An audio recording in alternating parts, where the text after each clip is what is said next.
Morning everybody, dear students, today we shall read and enjoy a poem of plus 2 second year, A Psalm of Life, composed by H.W. Longfellow. His full name is Henry Wadsworth Longfellow. He was born in 1807 and died in 1882.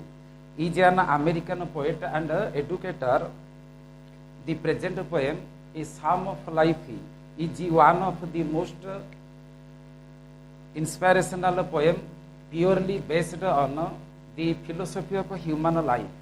So what is a psalm of life? Psalm means a sacred song. So a psalm of life means a sacred song of life. So what is life? Life is a period, life is a time between birth and death. It is limited with two ends of a thread. Human life is a blessed life. Life means how we mold it and what should be done in our life. Life is very important for everyone. It is a divine gift of God. But there are some people who are called pessimistic. These people take life in a negative way. They only see the negative side or the dark side of life. They can't really understand the value of life. They do not know that time is valuable. Lost time never comes again. So once time is lost means it is lost forever. They waste or they while away their valuable time without thinking any value of it. So they lie lazily at home and spend the time lazily or idly. They do not know the value of time. These people say that life is an empty dream. Man is born to die. There is no reality in life.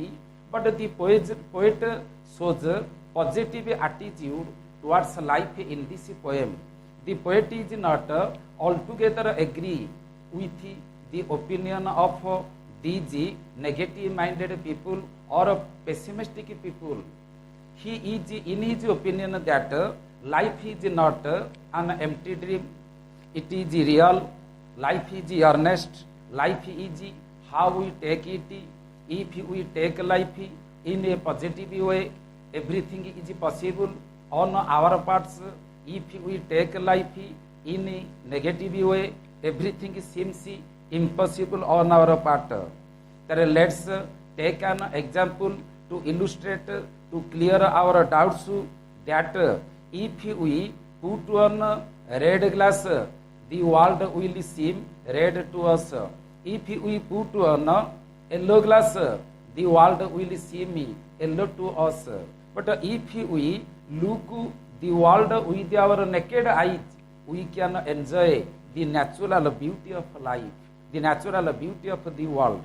So we have to adjust ourselves with the changing of time. So the poet rejects the opinion of these negative-minded people. He says, life is real, life is earnest. Death is not the goal of life.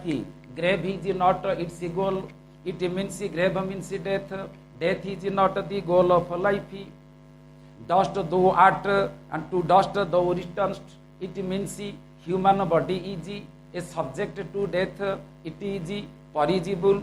It is made of dust. After death, it mingles with dust. But it cannot be spoken of the soul. Soul is immortal. Soul is perennial. Soul is imperishable.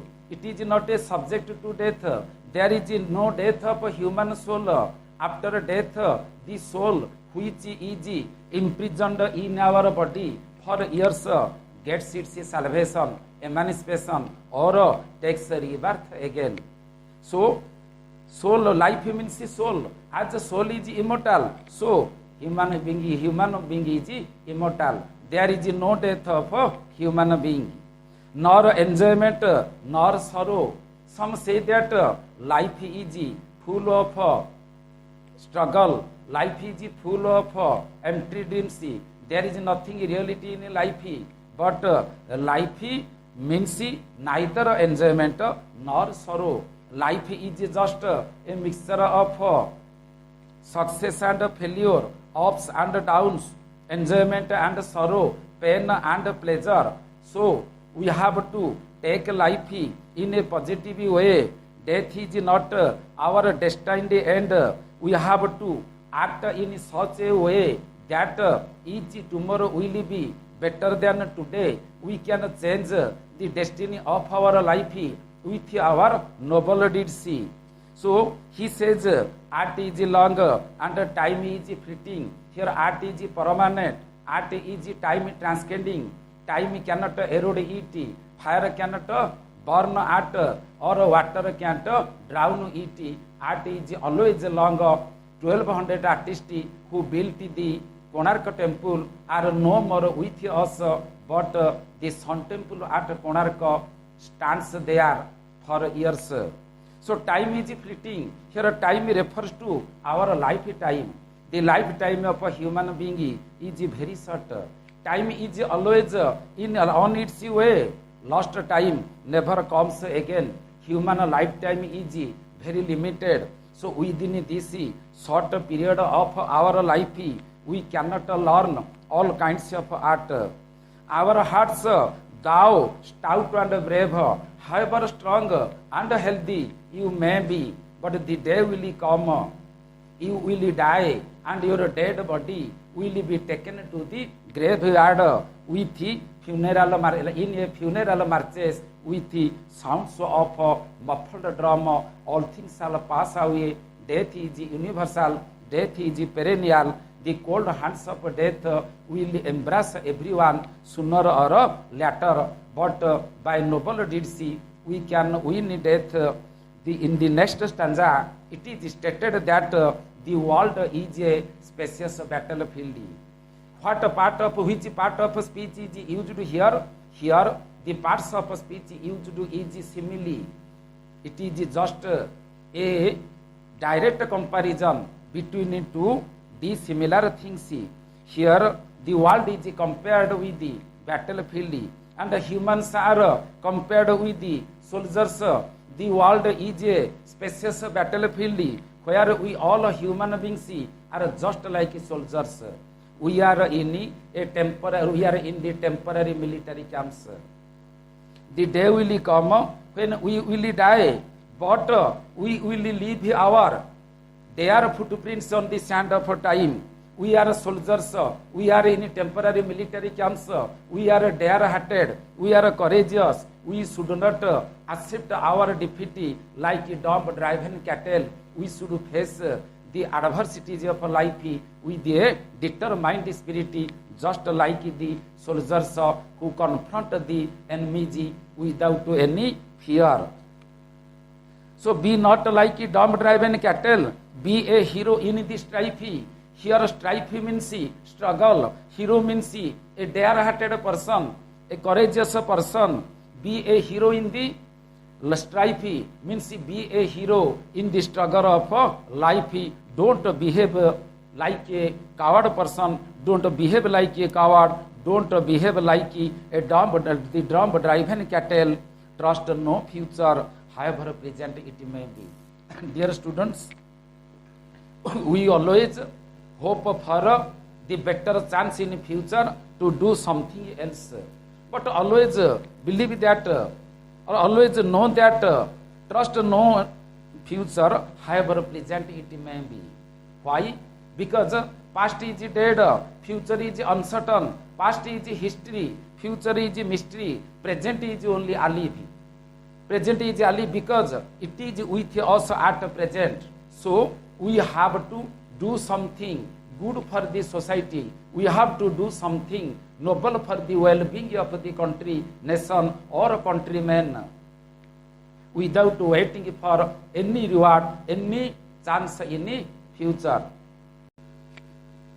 So lives of great men all remind us. The lives of great men teach us nothing but a moral lesson. When we read the biographies, autobiographies of the great men of the past, we get nothing. We only get an inspiration, encouragement to overcome our obstacles or hurdles.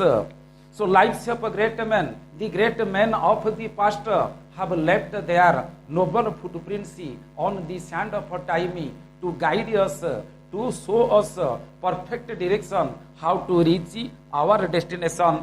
So like our forefathers, like the great men of the past, we shall do something good. After our death, we will leave our noble footprints on this sand of time to be followed by our future generation to enable their lives to be great in their lives. So these footprints of the great men on the sand of time constitute a source of joy and hope or aspiration for us. They encourage us to drive to overcome our obstacles.